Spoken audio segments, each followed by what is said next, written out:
Selamat pagi para mahasiswa yang terkasih, berjumpa lagi di dalam perkuliahan Kitab Taurat dan Kitab Sejarah.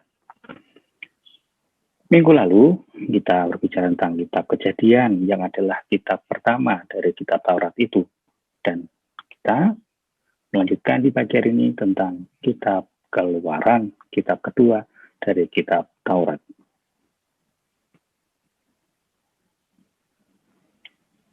Ya, background ini adalah keluaran, peristiwa keluarnya bangsa Israel dari Mesir. Baik, tokoh utama dalam kitab Keluaran adalah Musa. Musa sebagai tokoh keluaran melalui prediksinya mengingatkan panggilan Israel, peristiwa Eksodus dan campur tangan Allah yang nyata dalam bangsa Israel. Bersama dengan peristiwa sejarah Israel dirayakan karya penyelamatan Allah atas bangsa manusia.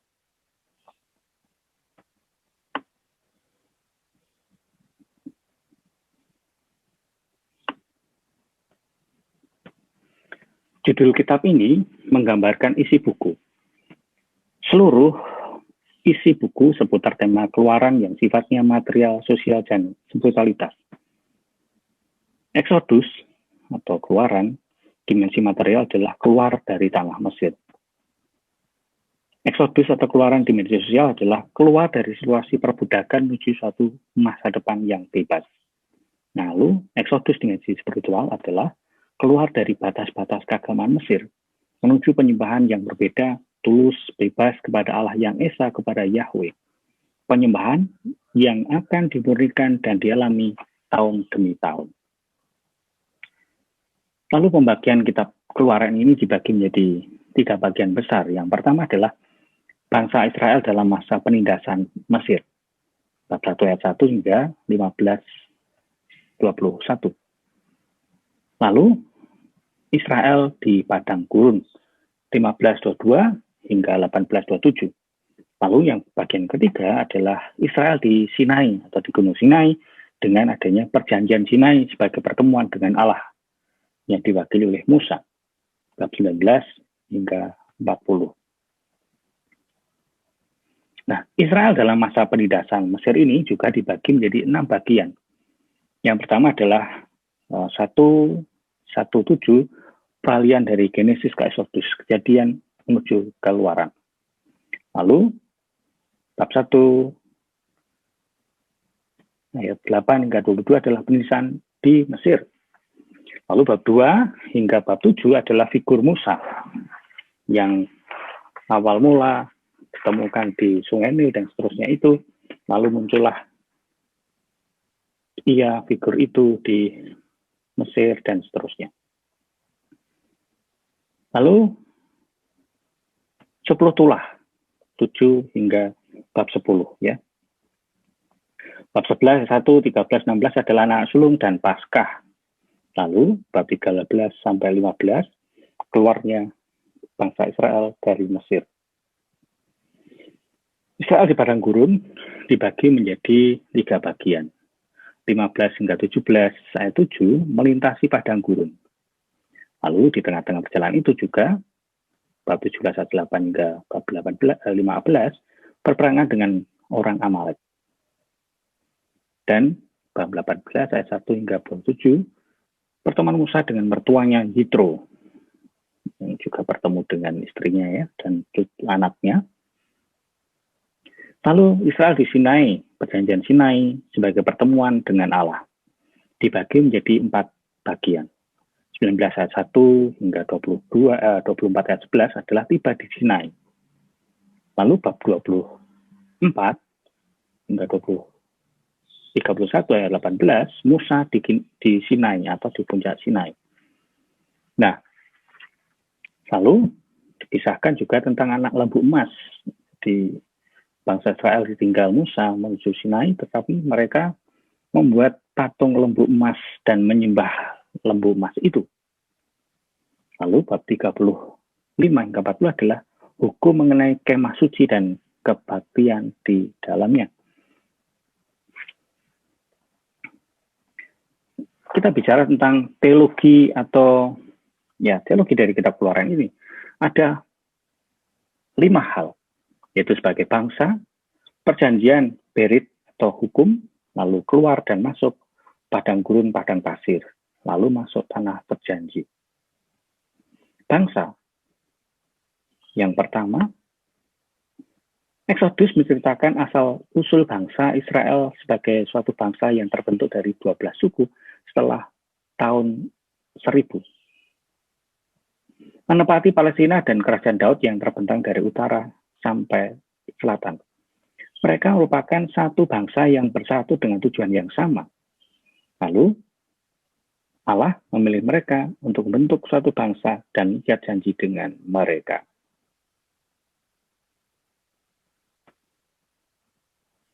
Lalu kedua adalah tema 2, perjanjian, Berit dan hukum. Selama perjalanan mereka, Allah menetapkan suatu hubungan yang khusus dengan mengadakan perjanjian. Perjanjian ini merupakan suatu kesatuan dengan perjanjian Abraham, yang dulu bahwa Abraham adalah menjadi bapa bangsa yang akan memiliki keturunan seperti banyaknya bintang dan pasir di pantai. Nah, melalui perjanjian inilah bangsa Israel mempersatukan diri dengan Allah secara khusus. Allah berjanji dengan mereka tidak hanya dengan kata-kata, tetapi perjanjian tanah. Suatu anugerah lain, hukum Taurat, perantaraan Musa. Perjanjian tanah adalah diberikanlah tanah yang dijanjikan Allah setelah mereka bebas dari Mesir. Allah berjanji akan membebaskan bangsanya dengan menyelamatkan dari perbudakan. 1, keluarnya dari Mesir. Lalu dengan memberikan tanah dan menganugerahkan suatu hukum untuk dapat mengikutinya.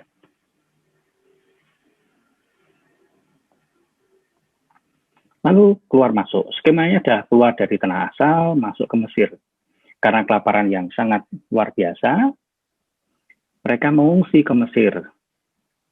Lalu terjadilah perbudakan yang sangat bangsa Israel di sana, lalu mereka keluar ke Mesir dan masuk ke tanah Kanaan atau tanah perjanji. Aksi keluar masuk ini sebagai bagian dari pengalaman hidup Israel juga merupakan pengalaman manusia pada umumnya. Lalu padang gurun atau padang pasir. Ciri keluaran, Exodus adalah perjalanan di padang gurun. Secara historis, Israel berada di padang gurun selama 40 tahun. Ya, cukup lama dan bisa dibayangkan 40 tahun itu bukan waktu yang sangat pendek. Padang gurun yang tentu tidak kelihatan di mana arahnya jelas, apakah ada pohon dan seterusnya. Tetapi disinilah secara logis sebagai suatu waktu penantian. Waktu yang cukup panjang untuk memilih dari banyak kemungkinan yang dapat dipilih. Gurun menjadi periode persahabatan. Gurun tempat penuh dengan silensium keheningan. Gurun tempat pencobaan karena memang benar Israel harus bertahan melawan alam. Ya, kita bisa melihat mereka kelaparan, kehausan, namun juga begitu banyak tantangan. Mereka ingkar janji, mereka menjauhi Allah, membuat manusia sadar akan hubungannya dengan Allah. Itu jatuh bangun ya mereka dalam beriman. Masuk tanah terjanji. Pengalaman Exodus ini tujuannya adalah tanah Kanaan atau tanah terjanji. Peran utama keluaran adalah bangsa Israel juga sekaligus Allah sendiri. Keluaran merupakan suatu madah bagi Allah. Bisa kita lihat dalam Keluaran 34 ayat 6 hingga 9 itu. Di mana masuknya bangsa Israel menuju tanah terjanji yang dijanjikan Allah. Perjanjiannya adalah keluar dari Mesir, diberikan tanah, diberikan hukum, agar menjalin relasi yang akrab sesuai dengan janji yang Tuhan berikan, Yahweh berikan itu. Baik, kita sedikit melihat eksegese dari Keluaran 20, 22 hingga 23 ayat 33 tentang kitab hukum perjanjian. Nah, bentuk-bentuk hukum. Hukum itu dibagi menjadi 3.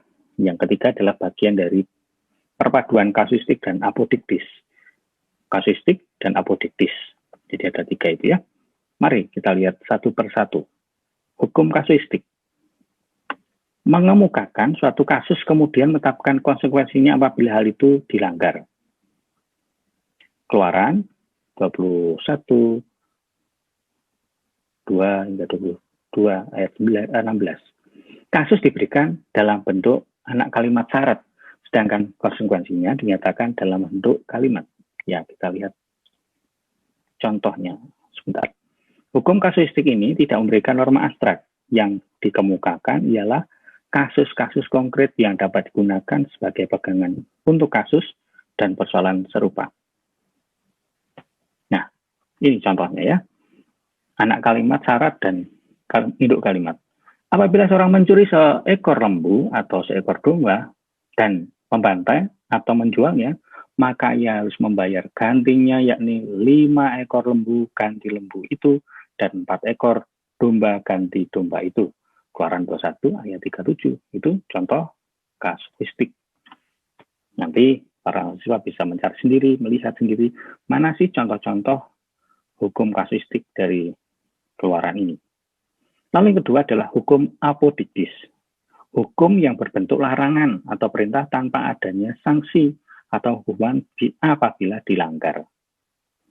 Pelaksananya diserahkan kepada hati nurani masing-masing. Hukum apodiktis bersifat kategoris, artinya tak bersyarat dan langsung.